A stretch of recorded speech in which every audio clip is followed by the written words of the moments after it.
houses of Parliament and between the National Assembly and other arms of government. In undertaking to ensure the improvement of bicameral relations between the two houses, I was cognizant of the unpleasant disputes relating to the processing of legislative business between the two houses. Regrettably, the disputes culminated in court action that is currently on appeal at the Supreme Court of Kenya. Subsequent to my election, I have consistently engaged the leadership of the House and the leadership of the Senate in discussions to reach an amicable resolution of outstanding matters relating to the processing of legislative business between the two houses. I'm glad to note that the leadership of Parliament is united in abhorrence to previous incidences where the houses have publicly exhibited discord and division while engaging each other on respective mandates of the houses. I therefore wish to inform the House honourable members that the leadership of Parliament, comprising of the Speaker of the National Assembly and the Speaker of the Senate, the Leader of the Majority and Minority of the National Assembly, the Senate Majority and Minority Leaders, met on Thursday, 29th February 2024. As part of the agenda, the meeting deliberated on enhancing bicameral relations between the two houses. Honourable members, the meeting addressed the status of the ongoing litigation between the houses, noting that the Supreme Court of Kenya Gazette granted the houses an extension of 120 days to engage in out-of-court negotiations and record a consent. Further, honourable members, the leadership of Parliament observed that tremendous progress has been made in the negotiations and interrogated various options for formalizing the processing of legislative business in Parliament. In this regard, the leadership noted that the National Assembly is already seized of the Houses of Parliament Bicameral Relations Bill 2023, National Assembly Bill number 44 of 2023, which is sponsored by the Honourable Samuel Chepkonga MP. The bill was read a first time on 17 August 2023. For purposes of expeditiously arriving at a legislative solution to govern bicameral matters, the leadership of Parliament, and thus both houses, adopted the Houses of Parliament Bicameral Relations Bill 2023 as the lead compromise bill on bicameral relations. In addition, the leadership of both Houses of Parliament agreed that the National Assembly would fast-track the processing of the bill. Once passed by the House, the bill shall be promptly referred to the Senate with a view to conclude its consideration as soon as possible. In the spirit of fostering committee between the Houses, the leadership of Parliament further resolved to engage in alternative dispute resolution, ADR mechanisms, in any further bicameral disputes before resorting to court action. This will ensure that bicameral matters are addressed internally in a manner that upholds and respects the privilege of Parliament. Honourable members, I have conveyed the resolutions of the leadership of Parliament to the House Business Committee at its meeting held today, Tuesday, 5th March 2024. I wish to report that the House Business Committee adopted the letter and spirit of the resolutions by the leadership of Parliament. Further, the committee resolved to prioritize the second reading, committee stage and third reading of the Houses of Parliament Bicameral Relations Bill 2023. This shall enable the House to conclude with the bill before it proceeds for the Easter recess that is scheduled to commence on Friday, 22nd March 2024.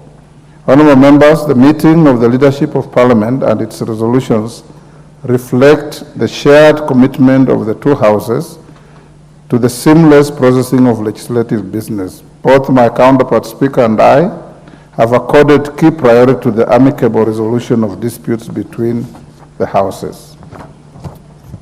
Honourable members, as aptly observed by the Leader of the Majority Party at the meeting of the leadership, both I and the Speaker of the Senate have served in the National Assembly and the Senate at different times. You will agree with me that no other persons are best placed to ensure that the Houses of Parliament uphold committee and maintain the best relations as contemplated by the framers of our Constitution 2010. Honorable members, in the light of the foregoing resolutions by the leadership of the Houses of Parliament and the House Business Committee, I therefore direct the Departmental Committee on Justice and Legal Affairs to urgently conclude its consideration of the Houses of Parliament Bicameral Relations Bill 2023 and table its report on the bill on or before Tuesday, 12th March 2024 for the reasons given. The House is accordingly guided. Honorable members at the bar, take the nearest seats. I have another communication.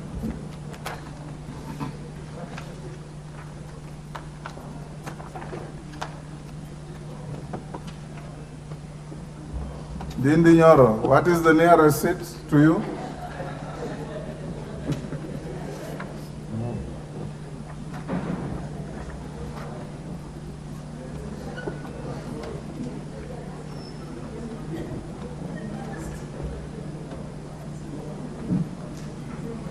Honorable members, I have a second communication on the actualization of the recommendations of the National Dialogue Committee on amendment to the Constitution. Honorable members, as you are aware, the National Dialogue Committee was established by the National Assembly and the Senate via resolutions passed on 16th August 2023 and 29th August 2023, respectively. The committee was established to, among other things, facilitate dialogue and consensus building and recommend appropriate constitutional, legal, and policy reforms on issues of concern to the people of Kenya in line with the Constitution and the laws of the Republic of Kenya and respecting the functional and institutional integrity of state organs. The National Dialogue Committee was to submit its report to Parliament and the leadership of the Kenya Kwanza and AZEMIO One Kenya coalition on constitutional, legal, and policy reforms connected to the identified issues of concern to the people of Kenya. Upon conclusion of the National Dialogue process, the committee tabled its report to Parliament for consideration. Honorable members, the report, which contained various recommendations, included proposals to amend the Constitution and various statutes, and was adopted by the National Assembly on 22nd February 2024. Similarly, the Senate adopted the NADCO report on 21st February 2024. Honorable members, at meetings held on Tuesday, 27th February 2024 and Thursday, 29th February 2024, the speakers of the Houses of Parliament and the leaders of the majority and minority parties in both the National Assembly and the Senate deliberated on modalities for implementing the recommendations contained in the report. The meetings agreed that A, the proposals to amend the Constitution as contained in the NADCO report be referred to the Departmental Committee on Justice and Legal Affairs of the National Assembly and the Senate Standing Committee on Justice, Legal Affairs, and Human Rights for consideration. B, that the following legislative proposals be introduced in the National Assembly. 1, the Independent Electoral and Boundaries Commission Amendment Bill 2024. 2, the Ethics and Anti-Corruption Commission Amendment Bill 2024. 3, the Leader of Opposition Bill 2024. And 4, the National Government Coordination Amendment Bill 2024. C, the following legislative proposals be introduced in the Senate. 1, the Elections Offences Amendment Bill 2024. 2, the Elections Amendment Bill 2024. 3, the Statutory Instruments Amendment Bill 2024. And 4, the Political Parties Amendment Bill 2024. D, the clerks of the Houses of Parliament to communicate to other entities the recommendations that require action by the said entities. Honorable members, noting the clear roadmap adopted by the leadership of the Houses of Parliament, I take this opportunity to thank the Speaker of the Senate and the leaders of the majority and minority parties in the National Assembly and the Senate for their steadfast commitment and for providing a clear strategy to actualize the recommendations of the report.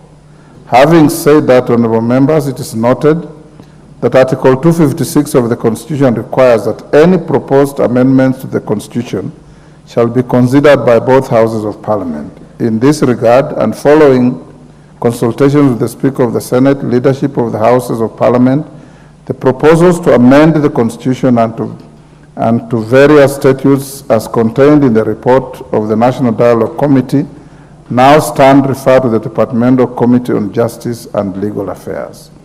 Honorable members, I direct the Departmental Committee on Justice and Legal Affairs of the National Assembly to hold joint sittings with the Senate Standing Committee on Justice, Legal Affairs, and Human Rights in accordance with the National Assembly Standing Order 202A and the Senate Standing Order 230.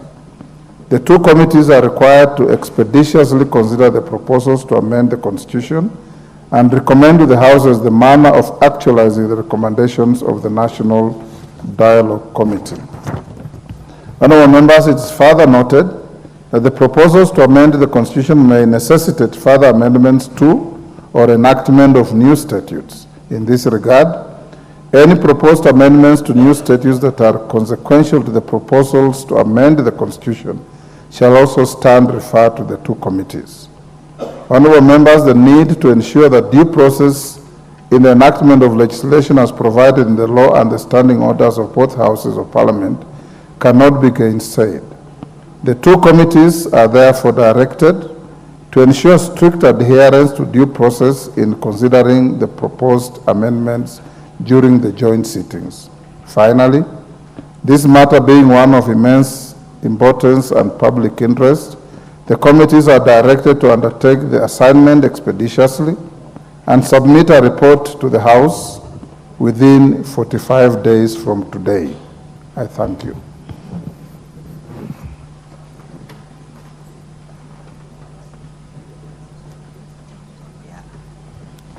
Honorable members,